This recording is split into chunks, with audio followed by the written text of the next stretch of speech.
Let's move to the U.S. now, home to the world's largest Jewish community outside of Israel.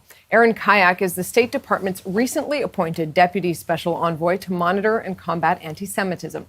He previously served as the Jewish outreach point man for President Joe Biden's election campaign. Mr. Keyak, thanks so much for joining us today. So tell us a bit about your impressions coming into this role with very big responsibilities, obviously. What are your biggest areas of concern or priorities? Thank you to the Jewish Confederation of Ukraine, the Center for Jewish Impact, and the Combat Anti-Semitism movement for organizing this important event on the occasion of the 30th anniversary of the establishment of diplomatic relations between Israel and Ukraine. My name is Keyak, and I am the U.S. Deputy Special Envoy to monitor and combat anti-Semitism.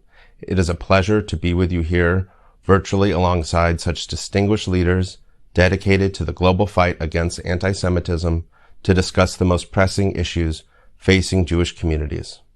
I am grateful for the opportunity to underscore the Biden-Harris administration's deep commitment to combating anti-Semitism, both at home and abroad, as we continue to see levels of anti-Semitism rise worldwide.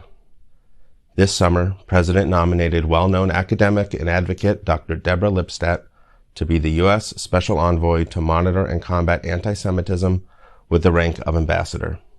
While we look forward to welcoming the Special Envoy when she is confirmed by the U.S. Senate, it is my honor to have joined the department as the Deputy Special Envoy to help lead the fight against global anti-Semitism. On October 6th, Secretary Blinken was honored to be part of the ceremony marking the 80th anniversary of the Babin Yar massacre. Secretary Blinken spoke movingly about his stepfather's experience during the Holocaust. His stepfather was a Jew born in Poland and lost almost everyone he loved in the Holocaust. He survived Auschwitz and several other Nazi concentration camps. When Secretary Blinken's stepfather addressed the Soviet delegation in 1971, he talked about the dangers of anti-Semitism, the hard work societies must do to root out ethnic and racial hatred, and the perils of covering up the darkest periods of our history. He urged the delegation to visit Babin Yar to see the human consequences firsthand. We have witnessed an alarming rise in anti-Semitism around the world for well over a decade. One of the most shocking consequences of the Israel-Gaza escalation earlier this year is that it led to an explosion of anti-Semitic rhetoric, violence, and other incidents. This included in the United States, which experienced a startling 80% increase in anti-Semitic incidents during the month of May. We unequivocally condemn all attacks targeting Jews, Jewish places of worship, community centers, and cemeteries, as well as anti-Semitic rhetoric in the United States and abroad. As President Biden said on May 28th, in recent days we have seen that no community is immune. We must all stand together to silence these terrible and terrifying echoes of the worst chapters in world history and pledge to give hate no safe harbor. The importance of governments condemning anti-Semitic acts and rhetoric as they occur cannot be overstated. As Secretary Blinken outlined in a May interview in Israel, we all have to be attentive when we see anti-Semitism emerge anywhere, whether it's in the United States or whether it's anywhere in the world. We have to take it seriously. We have to address it. We have to deal with it. The response from the United States, Ukraine, and our partners around the world must be cooperative and comprehensive.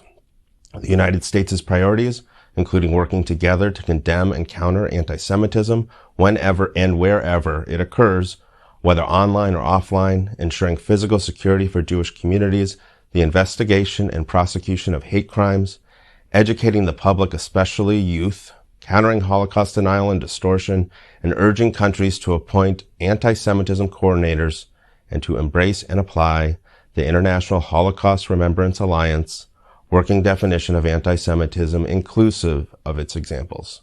The Ukrainian parliament's adoption of the law on preventing and countering anti-Semitism in September is a step towards this goal, and we urge the Ukrainian government to join IRA as an observer. IRA, among other things, is a forum of like-minded countries to strengthen efforts to promote education, remembrance, and research about the Holocaust. For the past few years, Congress has directed $1 million annually to be spent to combat anti-Semitism globally as part of larger efforts to promote international religious freedom. The State Department has built interfaith networks in Central Europe to advocate for greater societal inclusion for members of all religious minority groups, including Jewish communities. We have supported civil society organizations in Europe to counter hate speech online by posting positive messages and memes to fight intolerance and xenophobia towards religious and marginalized communities. These efforts help raise awareness for the problem, debunk inflammatory rhetoric, and advance effective counter-narratives. At the Malmo Forum in Sweden in October, Secretary of State Blinken announced 3 meaningful and concrete national pledges which will build on our previous work so that the memories of those murdered in the Holocaust will be accurately remembered, and we will continue to work toward a world free of anti-Semitism and other forms of hate. These include a $1 million funding opportunity for a program to counter online anti-Semitic hate speech in the Middle East and North Africa, a series of international visitor leadership programs with a dual focus on confronting and countering Holocaust distortion and anti-Semitism in North Africa, the Middle East, Europe, and Latin America to engage in innovative problem-solving and share expertise and strategies with foreign government officials, teachers, community, educators, law enforcement, prosecutors, judges, faith leaders, and civil society representatives. Subject to congressional approval, $1 million for a program to support the objectives of the IRA Global Task Force Against Holocaust Denial and Distortion, including the hashtag Protect the Facts campaign. We must work together to fight anti-Semitism and intolerance in all forms and to defend the values and freedoms that protect human rights and dignity for everyone.